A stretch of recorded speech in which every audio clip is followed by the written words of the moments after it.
تحیات میں شہادت کی انگلی سے اشارہ کرنے کے بعد کس کیفیت میں رکھا جائے؟ کیا مٹھی باندھ کر رکھنی چاہیے یا مٹھی کھول کر عام حالت میں رکھنی چاہیے؟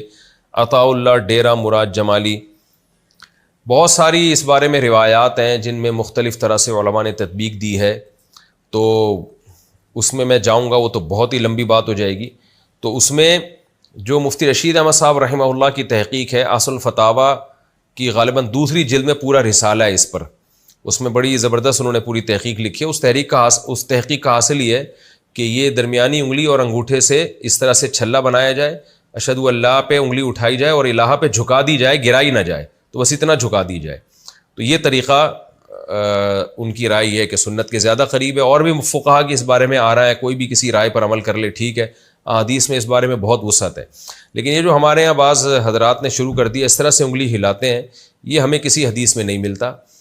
جس طرح جو حدیث پیش کی جاتی ہے اس کا جو ترجمہ کیا جاتا ہے وہ ترجمہ اس کا بنتا نہیں ہے، اور یہ اجماع امت کے بھی خلاف ہے۔ ہمیں نہیں ملتا کہیں اسلاف میں کوئی ایک بھی اس کا قائل تھا کہ اس طرح سے نماز میں انگلی ہلائی جائے، تو اس سے نماز میں توجہ بھی بڑھتی ہے۔ ہاں مالکیہ کے نزدیک اس طرح سے ہے نفی کی طرح کہ نفی کرتے کہ انگلی ہلانا، یہ تو ہمیں ملتا ہے۔ لیکن یہ والا جو ہے نا، جس طرح سے ہمارے ہاں عام طور پر اہل حدیث حضرات ہلا رہے ہوتے ہیں، میں نے تو بہت اس بارے میں تحقیق کی ہے، مجھے کسی حدیث میں اس کا تذکرہ ملا نہیں ہے۔ ایک روایت ہے، اس کو مجھے ایسا لگتا ہے کہ وہ اس کا مفہوم جو سمجھ رہے ہیں نا اہل حدیث علماء، وہ مفہوم بنتا نہیں ہے۔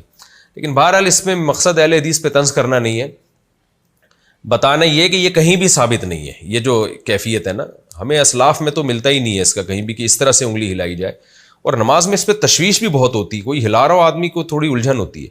لیکن بہرحال یہ چھوٹے چھوٹے مسائل ہیں، ان پہ لڑنا طنز کرنا ٹھیک نہیں ہے۔ تو اگر کوئی ہلا بھی رہا ہے تو ہلانے دیں اس کو، اس کے ہلانے سے اتنا نماز میں خلل نہیں ہوتا جتنا آپ جب آپس میں بحث کریں گے اور پھر ان چھوٹی چھوٹی چیزوں پہ مناظرے بازی اور پھر چیلنج بازیاں، اس سے جو امت میں نا اتفاقی پیدا ہوگی وہ زیادہ خطرناک ہے۔ تو کوئی اس طرح رائے پر عمل کر رہا ہے تو کرنے دیں اس کو، آپ نہ عمل کریں، آپ وہی کریں جو ائمہ اربعہ کا مذہب ہے، جو قرآن و سنت کو آج کے لوگوں سے زیادہ سمجھتے تھے، اور اس پر بہت ساری احادیث بھی ہیں۔ وقت ملا تو انشاءاللہ میں اس پر پورے ریفرنس کے ساتھ احادیث کوٹ کروں گا اور پوری ڈیٹیل کے ساتھ انشاءاللہ میں اس کا مسئلہ بیان کروں گا۔ ابھی تو فی الحال یہ ہے کہ کسی نے دلائل دیکھنے ہو تو مفتی رشید احمد صاحب رحمہ اللہ کا بڑا زبردست رسالہ ہے اصل الفتاوی میں، وہ دیکھ سکتے ہیں۔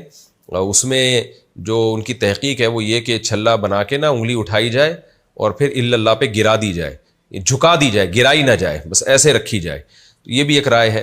باقی کوئی کسی اور طریقے سے عمل کرتا ہے تو وہ بھی ٹھیک ہے، اور کوئی انگلی نہیں اٹھاتا بیٹھا ہی رہتا ہے ایسے تو بھی ٹھیک ہے۔ یہ کوئی اتنے بڑے مسائل نہیں ہیں جن میں کوئی بہت زیادہ وقت کو اپنا ضائع کیا جائے یا اس کو ایشو بنایا جائے۔